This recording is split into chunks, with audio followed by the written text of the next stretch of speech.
नादिन, तो आप देख रहे हैं रीब्रांड पाकिस्तान। इसको पेश करते हैं आपके जाने पहचाने प्रोड्यूसर जनाब हनीफ खान साहब। हमेशा वो अच्छे अच्छे प्रोग्राम लेके आते हैं रीब्रांड पाकिस्तान में। रीब्रांड पाकिस्तान क्या है कि we have to rebrand everything, we have to reproduce everything. हर चीज़ को तब्दीली के साथ पेश किया जाए, हर चीज़ को हम आहंगी के साथ नए दौर जदीद के तकाज़ों को पूरा करते हुए जो है हम पाकिस्तान को रीब्रांड करना चाहते हैं ताकि दुनिया भर में पाकिस्तान का नाम हो। तो याद रखिए, अगर आप रीब्रांड पाकिस्तान प्रोग्राम देखना चाहते हैं, भूलिए नहीं, अगर आपकी काफ़ी ख़त्म हो चुकी है तो आप ज़रूर पाकिस्तान की सब्सक्रिप्शन लें OPTV ग्लोबल की। OPTV ग्लोबल को सब्सक्राइब करें और इसको लाइक भी करें और लोगों को तरकीन करें कि वो OPTV ग्लोबल को सब्सक्राइब करें, क्योंकि यह है ओवरसीज़ पाकिस्तानी TV नेटवर्क। दुनिया भर में आबाद पाकिस्तानियों का ये टेलीविज़न है और ये उनकी आवाज़ है। तो देखते रहिए OPTV ग्लोबल।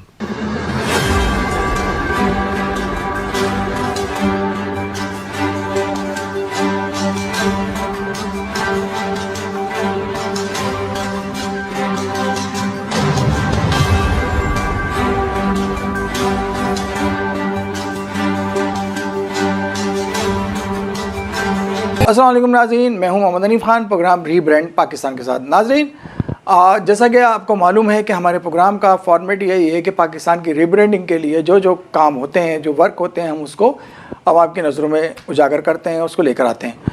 नाज़रीन, हमारी पाकिस्तान की फ़िल्म इंडस्ट्री और पाकिस्तान के TV के ड्रामे जो कि एक अपनी मिसाल आप रखते हैं और पूरी दुनिया में जाने और पहचाने जाते हैं, और पाकिस्तान भी इन ड्रामों की वजह से पूरी दुनिया में जाना और पहचाना जाता है। जैसे कि पिछले हमारे पुराने दौर में जो हमारे पाकिस्तान टेलीविज़न के ड्रामे हुआ करते थे, उन ड्रामों को देखकर लोग जो है ना वो बड़े कहते थे कि बहुत नेचुरल परफॉर्मिंग है, बहुत नेचुरल अदाकारी है और नेचुरल स्टोरी है। तो इन चीज़ों को, इन ड्रामों को देखकर बहुत पसंद किया जाता था, लोगों के अंदर व्यूवरशिप बहुत थी उसकी, और लोग इन ड्रामों को बहुत पसंद किया करते थे क्योंकि ये हकीकत के बहुत करीब हुआ करते थे। अब बीच में दौर ऐसा आया कि पाकिस्तान फिल्म इंडस्ट्री और पाकिस्तान टेलीविज़न के ड्रामे पड़ोसी ममालिक की कॉपी करने लगे, और जो कि फ़िल्म इंडस्ट्री का भट्टा बैठ गया, और फिल्म इंडस्ट्री में गंडाज़ा की जो कल्चर है उसको फिर अडॉप्ट किया गया और उसको फिर उस पर वर्क किया गया।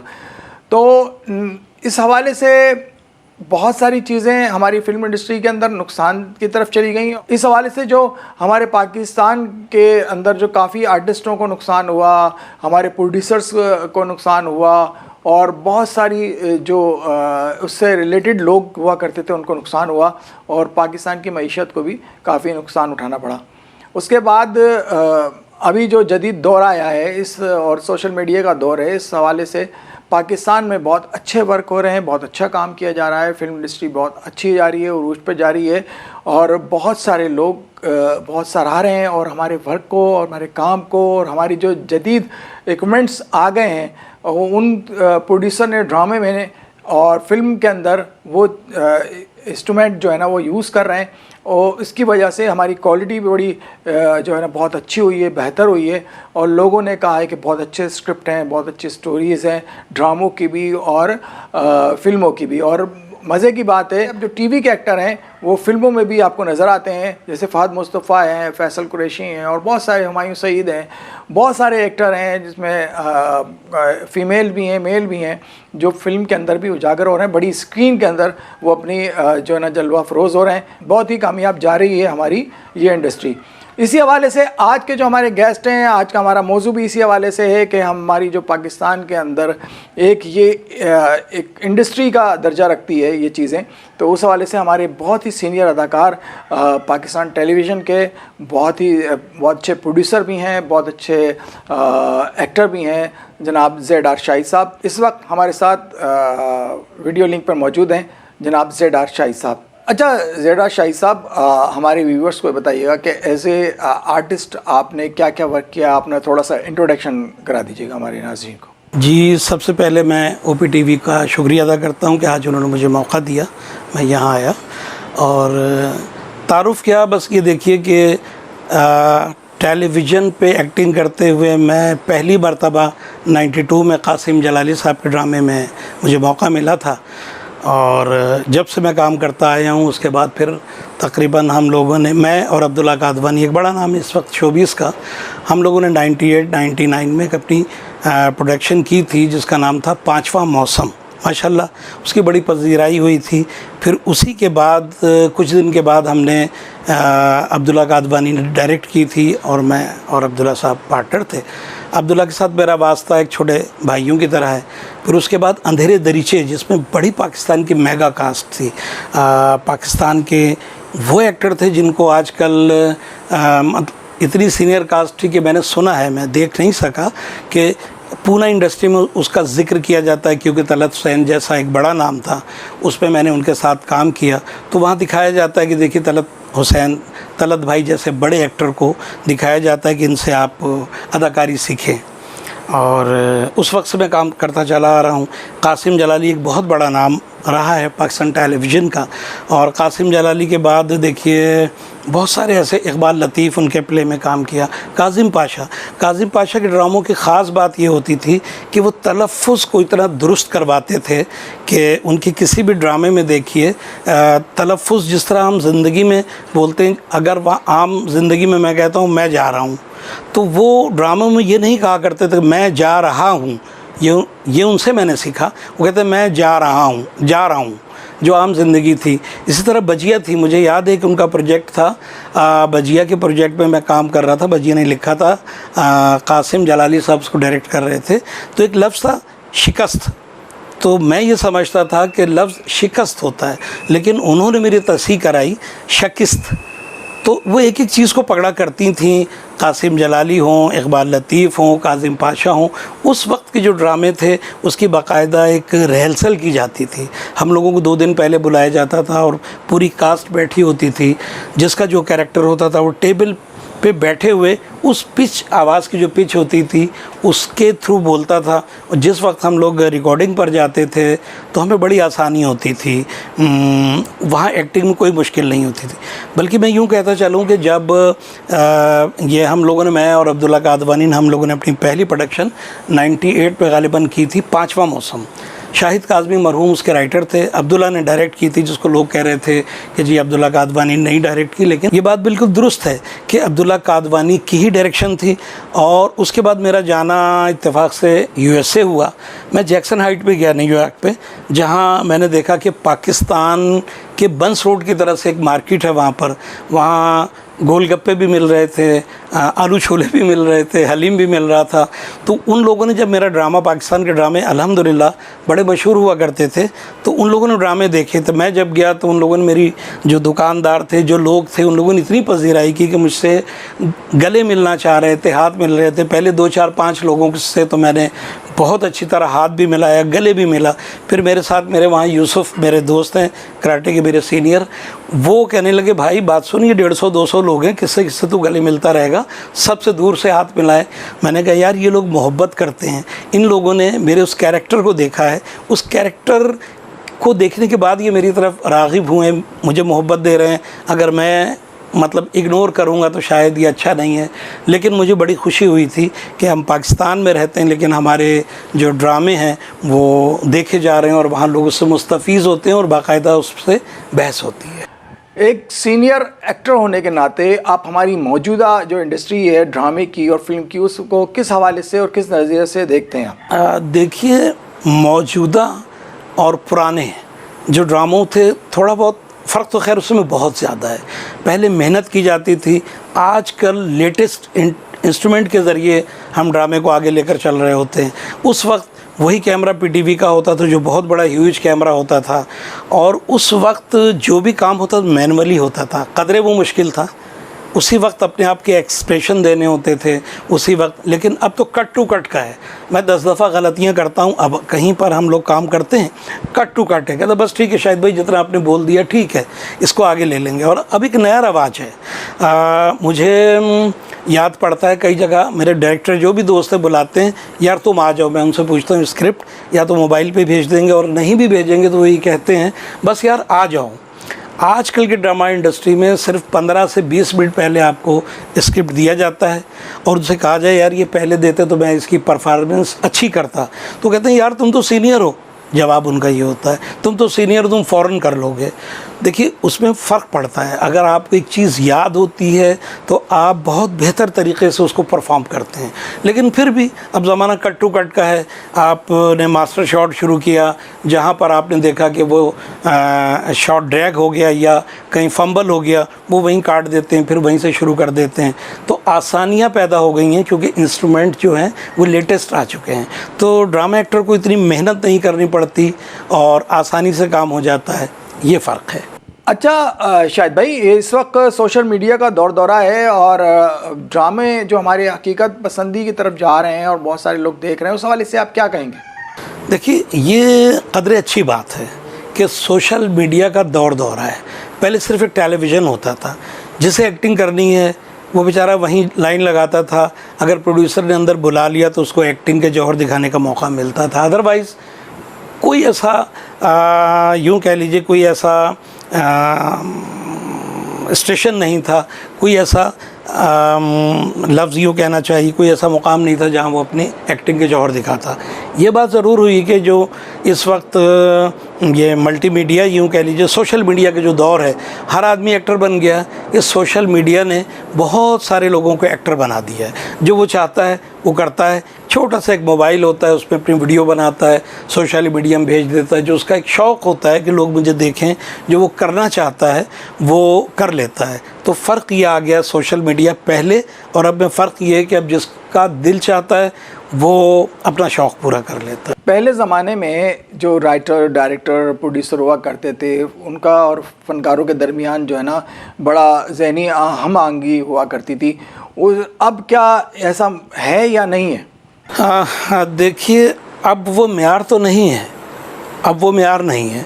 होता क्या था, देखिए जैसे पहले मैंने अर्ज़ किया था कि पहले बाकायदगी के साथ वक्त निकाला जाता था और एक रिहर्सल होती थी। पहले स्क्रिप्ट दिया जाता था, वो मुझे याद करने को या किसी भी एक्टर को याद करने के लिए दे दिया जाता था।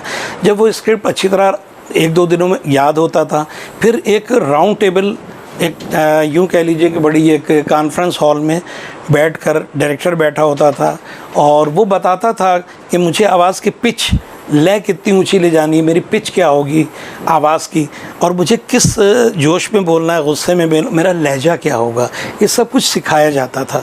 जो उस दौर के सीखे हुए हैं उनके लिए बड़ी आसानियाँ हैं। लेकिन आजकल के दौर में कुछ बताया नहीं जाता, बस बल्कि सिर्फ ये कहा जाता है कि आ जाओ और काम करना है। अच्छा, फिर टेक्निकली आजकल इंस्ट्रूमेंट्स इतने अच्छे आ गए हैं कि जहाँ गलती हुई कट टू कट, यानी एक उसमें आसानियाँ पैदा हो गई। वो काम नहीं हो रहा जो पहले होता था।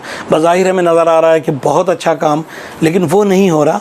लेकिन ये सब कुछ जितने भी काम हो रहे हैं ये बेहतर और लेटेस्ट इंस्ट्रूमेंट की वजह से। हमारे जो OPTV का प्रोग्राम रीब्रांड पाकिस्तान है, उसमें हमारी कोशिश होती है कि जो जिद्दत पसंदी वे काम होता है, जो भी अच्छा वर्क होता है तो हम उसको फोकस करते हैं और हम अपने प्रोग्राम में दिखाते हैं। तो इस हवाले से आप क्या कहेंगे कि क्या बेहतर होना चाहिए? देखिए, आपने बिल्कुल सही फरमाया कि OPTV जो है ये पाकिस्तान से बाहर देखा जा रहा है। ये इनकी खिदमत हैं कि ये खिदमत कर रहे हैं कि पाकिस्तान की प्रोडक्ट या पाकिस्तान की चीज़ें उन तक पहुंचा रहे हैं जो मुल्क से बाहर बैठे हुए हैं। उन लोगों को ये मौका मिल रहा है कि हमारे मुल्क में, पाकिस्तान में क्या और कैसे कैसे हो रहा है। उनको ये मौका मिल रहा है कि हमारे मुल्क में, पाकिस्तान में क्या क्या हो रहा है और किस किस तरह से हो रहा है, उनको देखने का मौका मिलता है। तो ये आप लोगों को इसका क्रेडिट जाता है कि आप यहाँ की जो भी चीज़ें हैं वो बाहर तक पहुँचा रहे हैं और बाहर लोगों को देखने को मिल रहा है। ये मेरा ख़्याल है कि एक अच्छा अमल है आपका, और मैं आपको अप्रिशिएट करता हूँ कि आप पाकिस्तानियों तक हमारी आवाज़ को, हमारे किरदार को, हमारी अदाकारी को, हमारे हर मैसेज को आप पहुँचा रहे हैं। हमारी समाजी और माशी मसाइल की वजह से मीडिया इंडस्ट्री ज़बूहाली का शिकार है। तो आप क्या समझते हैं कि किन मौज़ूआत पर ड्रामे और फिल्में बने तो हमारे जो व्यूवर्स हैं उनको मुस्बत आगाही हो? आपके इस सवाल से मैंने 2 हिस्से समझे हैं। पहला तो आप मईशत के बारे में कह रहे हैं, बिल्कुल ठीक है। हमारी ये जो ड्रामा इंडस्ट्री है ये चाहे अच्छे काम करके इससे हम अपने मुल्क की मईशत को परवान चढ़ा सकते हैं। इससे हम अपने मुल्क की जो मईशत है और हमारी जो सनतकारी है, हम अपनी सनत को इससे इस्तेहकाम पहुंचा सकते हैं, सनत को आगे बढ़ा सकते हैं। एक तो आपका जवाब मेरी तरफ से ये हो गया। दूसरा देखिए ये है कि हमें वो प्रोग्राम्स करने चाहिए ताकि दुनिया में हमारी शनाख्त हो, हम अपने मुल्क का नाम रोशन कर सकें, हम दुनिया को बता सकें कि हमारे मुल्क में भी ये कुछ हो रहा है और कल नहीं था आज है। तो इसके ज़रिए हम बहुत ज़्यादा अपने मुल्क का नाम रोशन कर सकते हैं, लोगों तक अपनी चीज़ों को पहुंचा सकते हैं। हमारे यहाँ नो डाउट वो एक्टर मौजूद हैं कि जिनको आप देखिए कि वो एक्टर आपके यहाँ मौजूद हैं जो कि दुनिया में जाने और माने जाते हैं। हमारे कुछ एक्टर इंडिया गए, हमारे हमसाये मुल्क में गए, उन्होंने काम किया। आप देखिए कि उनके उन बड़े एक्टरों के साथ उन्होंने जब काम किया, जबकि उनको कैरेक्टर इतना ह्यूज नहीं दिया गया, दबा हुआ कैरेक्टर दिया गया, फिर भी आप देखिए कि उन्होंने अपनी एक्टिंग के ज़रिए अपना लोहा बनवाया। वहाँ की पब्लिक ने, वहाँ के आवाम ने खुलेआम उनके अखबारात में आया कि फ़लाँ ने क्या एक्टिंग की है। और बड़ा एक छोटा सा लफ्ज़ हमारे यहाँ एक्टिंग की ज़बान में इस्तेमाल होता है, फ़लाँ ने फ़लाँ को खा गया, मतलब उसकी एक्टिंग के ऊपर हावी हो गया। तो हमारे मुल्क में कोई कमी नहीं है। जिस तरह अभी एक सवाल आपने पूछा था, इंडिया बिल्कुल ड्रामा इंडस्ट्री में कोशिश तो की थी उसने, जब ड्रामा चल रहा था, सास भी बहू थी और फला, वो कुछ थोड़े दिनों के लिए हमारी ग्रिप कमज़ोर पड़ी थी, क्योंकि उसने ड्रामों में एक नई जिद्दत, म्यूज़िक और ऐसी चीज़ें डाल दी थी कि हमारे घर के जो ख़वातीन थी वो बिल्कुल उसी के मतलब बंधी हुई थी, हर घर में वही ड्रामा। लेकिन हमारे जो ड्रामे पुराने थे, जिस तरह मैंने, अब्दुल्ला गादवानी और हम लोगों ने, अब्दुल्ला साहब ने, जब हम लोगों ने इस ड्रामे को बनाया, उसका नाम था पाँचवा मौसम। आज भी नेट पे मौजूद है, देखने से ताल्लुक़ रखता है कि तलत हुसैन, मैं उनकी टक्कर पे था, हम लोगों ने वाकई एक्टिंग जितने कर सकते थे कि। उसके बाद हम लोगों ने दूसरा प्ले किया पाँचवा मौसम, चांद ग्रहण, और पाकिस्तान के बहुत से ऐसे ड्रामे हैं जो आज भी, जिस तरह कभी इंडिया के फिल्मों के हम लोग दीवाने होते थे, बिल्कुल इसी तरीके से दुनिया में और ख़ास तौर से हमसाये मुल्क में जहाँ उर्दू बोली, देखी, पढ़ी और समझी जाती है, वहाँ पाकिस्तान के ड्रामे आज देखे जाते हैं। जिस तरह भी कुछ दिन पहले हुमायूं सईद का पाकिस्तान में ड्रामा चल रहा था, मेरे पास तुम हो, यानी क्या हकीकत की उन्होंने अक्कासी की थी, किस तरीके से दुख होता है जब बेगम छोड़ के जाती है, किस तरीके से घर जब किसी का बनता और बिगड़ता है तो उसको तकलीफ़ होती है। बड़ी घरेलू स्टोरी थी। तो इसी तरीके से इंडिया, क्योंकि उसके पास बड़े इंस्ट्रूमेंट हैं, उसके पास बड़ा सर्किट है, वो अगर एक फिल्म में 10 करोड़ 20 करोड़ भी लगा देता है तो यूँ देख लीजिए कि उस 20 करोड़ के 40, 45, 50 कुछ भी कमा लेता है। अच्छा, हमारे यहाँ इतना बड़ा सर्किट नहीं है, उनकी आबादी लगभग 60 से 65 करोड़ है, हमारे यहाँ 20-22 करोड़ की आबादी है, जबकि वो हमारी उस आबादी में भी हमारे यहाँ कल्चर नहीं है कि रोज़ाना फिल्म, हर आदमी फ़िल्म देखे। आप देखिए कि इंडिया में रिक्शा चलाने वाला, जो कि बिल्कुल मतवस्सित या गरीब दर्जे का कहलाता है, उसका काम ये है कि उसने एक रात को छोटी सी नशे की बोतल भी लेनी है और फिल्म ज़रूर देखनी है।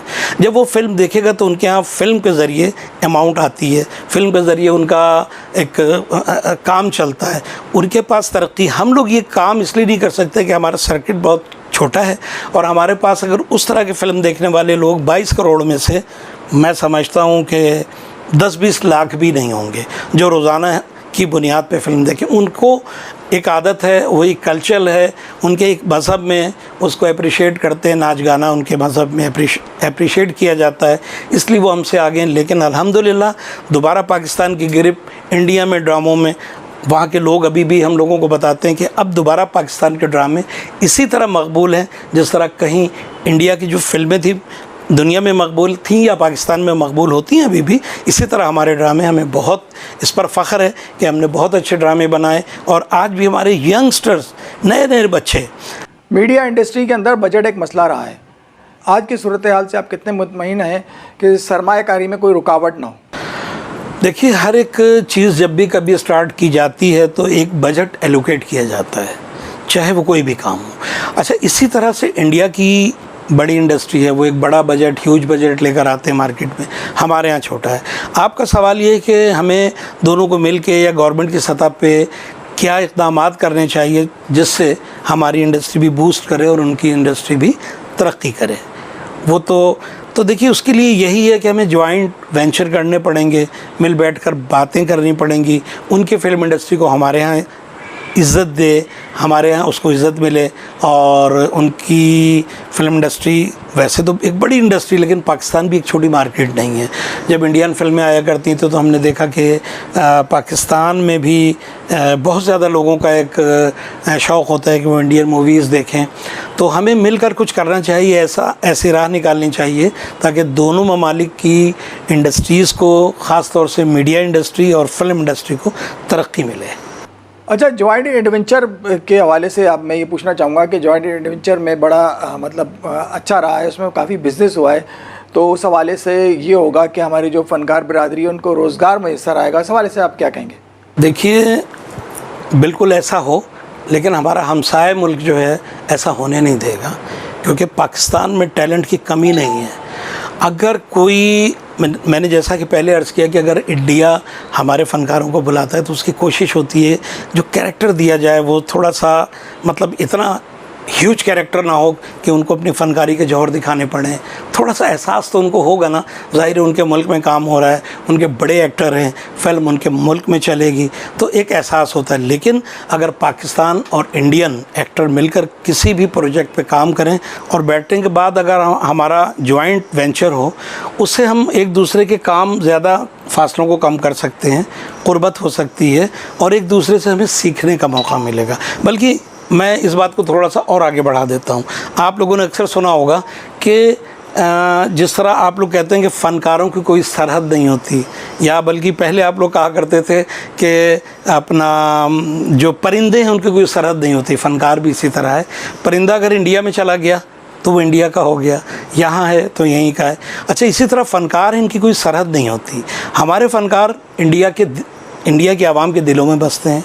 इंडिया के अच्छे फ़नकार ऐसे हैं जिनको हमारे यहाँ पसंद करते हैं, और ये कहने में कोई मुज़ायक़ा नहीं है कि हमारी आवाम के दिलों में बसते हैं, इसमें कोई मुज़ायक़ा नहीं, बात सच कहनी चाहिए।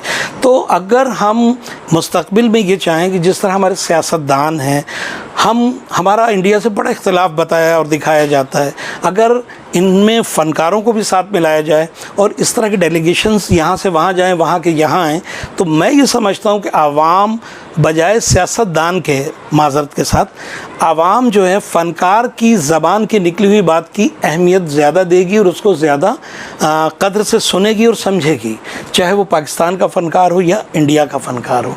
तो हमें चाहिए कि हम लोग मिलकर इस रीत को लेकर आगे चलें। इससे ना सिर्फ हमारा मुआशी फ़ायदा होगा, हमारा हर किस्म का फ़ायदा होगा, हमारी तिजारत बढ़ेगी, हमारी एक दूसरे की जो क्रॉप्स है एक दूसरे से हम लोग एक्सचेंज करेंगे, सब होगा। तो फ़नकार वो चीज़ है, जिद्दत वो चीज़ है कि जिसे हम आज तक सही तरीक़े से इस्तेमाल नहीं कर पाए। इंडिया ने इसलिए नहीं इस्तेमाल किया कि उसकी इंडस्ट्री बहुत ज़्यादा बूस्ट कर रही है, उसने कभी सोचा नहीं। हमने इसलिए नहीं कि हम बस इंडिया के ये सोचते हैं कि इंडिया की बुराई क्या है। इंडिया हमारे जैसा ही मुल्क है, इंडिया ठीक है, हमारा हमसाया मुल्क है, उसके हमारी कुछ हुदूद हैं, उसके कुछ हमारे इख्तलाफात हैं, बिल्कुल ठीक है। लेकिन हमें ये चाहिए कि इख्तलाफात को भुलाने की कोशिश की जाए। उन इख्तलाफात को दरगुज़र करते हुए, दोनों को चाहिए दरगुज़र करते हुए अपनी इंडस्ट्री पे फोकस करें और फ़नकारों को लाएं ताकि कुछ आगे मज़ीद बेहतरी का अमल हो। मीडिया इंडस्ट्री के अंदर तालीम और तरबियत का कितना अमल दखल है ताकि हमारे जो जूनियर फ़नकार हैं उनको सीनियर फ़नकार को तरबियत दे सकें, कुछ काम उनके आ सकें? आपके सवाल के दो हिस्से हैं। देखिए, पहला तो हिस्सा ये कि ज़ाहिर है कि इंडिया की एक बड़ी इंडस्ट्री है, उस पर बड़ी रिसर्च है उन लोगों की, उनके इंस्टीट्यूट हैं, वहाँ एक्टिंग सिखाई जाती है, बताई जाती है, उसके रमूज़ लोगों को बताए जाते हैं, नए लोगों को कि एक्टिंग का तरीक़ाकार क्या, एक्टिंग होती क्या है, उसके रमूज़ क्या हैं।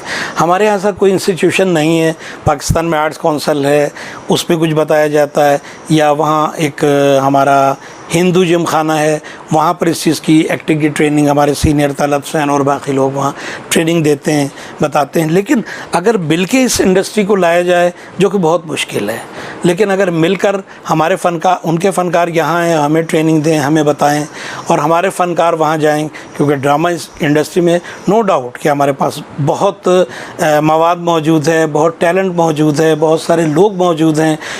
बल्कि साथ साथ ये बताता चलूँ कि जब पाकिस्तान पाकिस्तानी एक्टर जब इंडिया गए थे और उन्होंने काम किया, जावेद शेख गए थे और बहुत सारे लोग गए, तो उन्होंने अपना लोहा मनवाया, लोगों ने उनको पसंद किया, उनके डायरेक्टर प्रोड्यूसर्स ने उनको सराहा कि भाई वाकई आप लोग ने काम किया है और काम जानते हैं। तो हर जगह पर उसकी पजीराई है।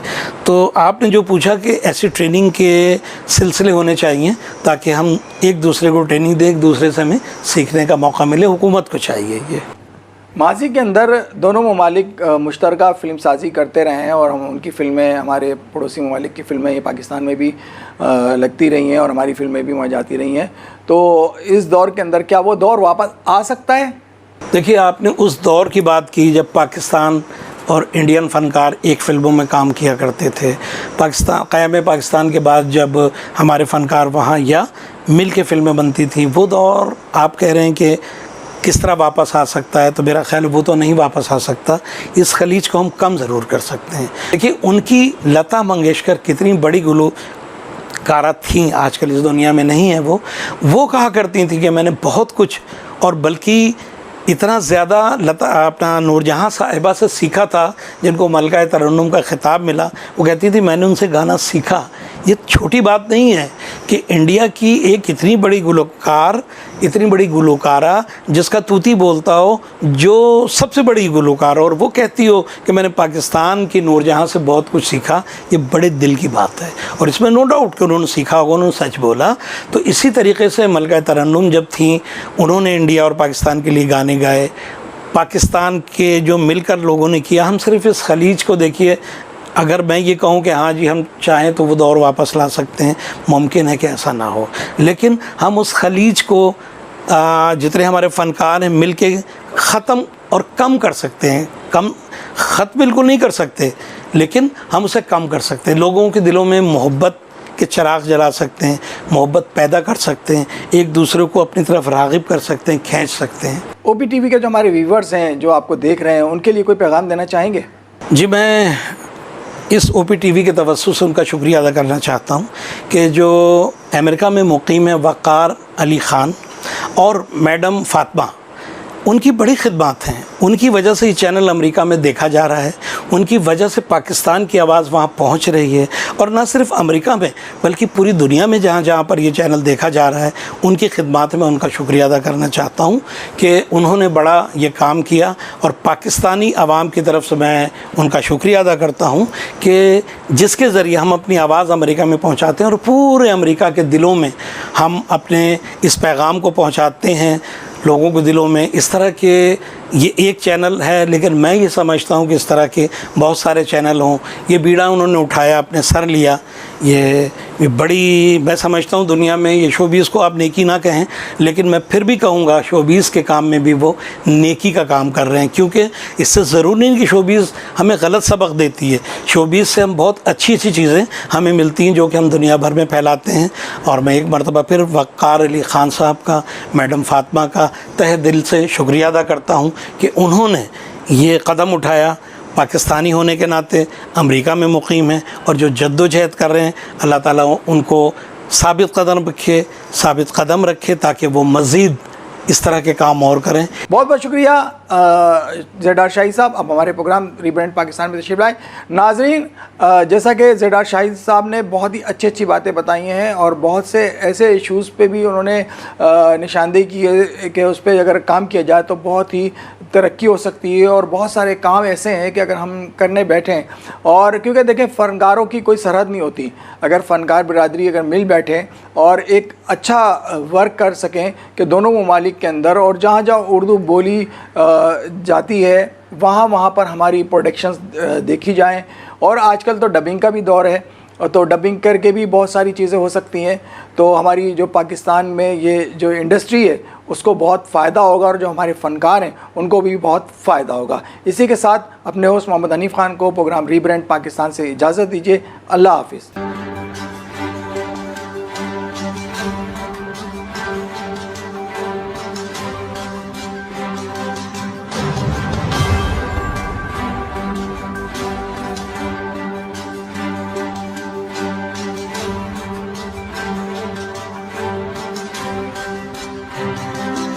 अस्सलाम वालेकुम नाज़रीन, my name is Wakal Khan, I am the CEO and the executive producer of OPTV global. आप देख रहे हैं OPTV ग्लोबल।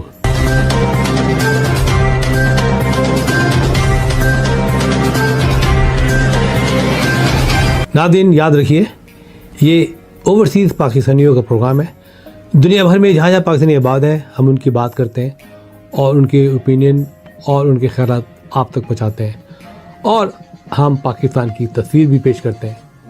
याद रखिए, देखते रहिए OPTV global, everywhere, anywhere, any time, and also subscribe OPTV global. भूलिए नहीं, आज ही हमारे प्रोग्राम को सब्सक्राइब करें, और हाँ, हमारे हर प्रोग्राम को लाइक भी करें। देखते रहिए प्रोग्राम, और हम पेश करते रहेंगे आपके लिए प्रोग्राम। याद रखिए, भूलिए नहीं, इससे पहले कि आप भूल जाएं, टीवी बंद करने से पहले, फ़ोन बंद करने से पहले प्रोग्राम को सब्सक्राइब कीजिए। आप देख रहे हैं OPTV global.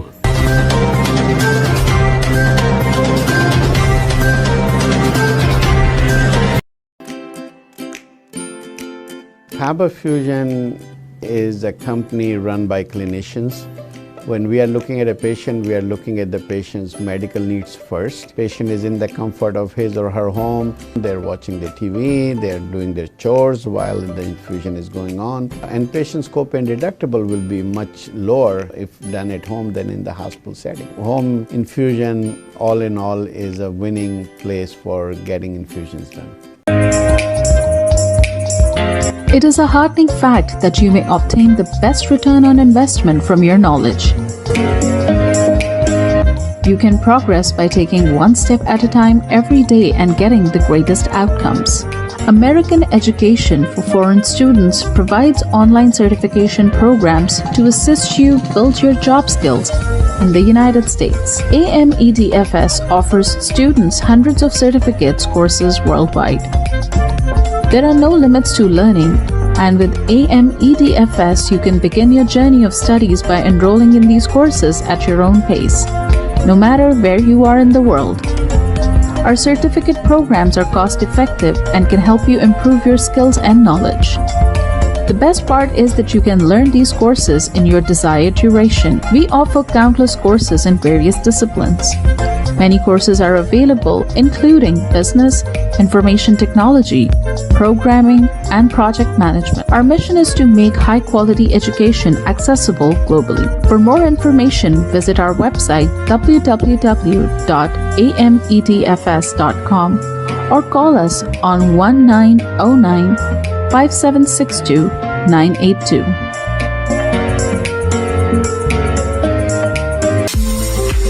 OPTV is now available on Roku. Please tune in to Roku.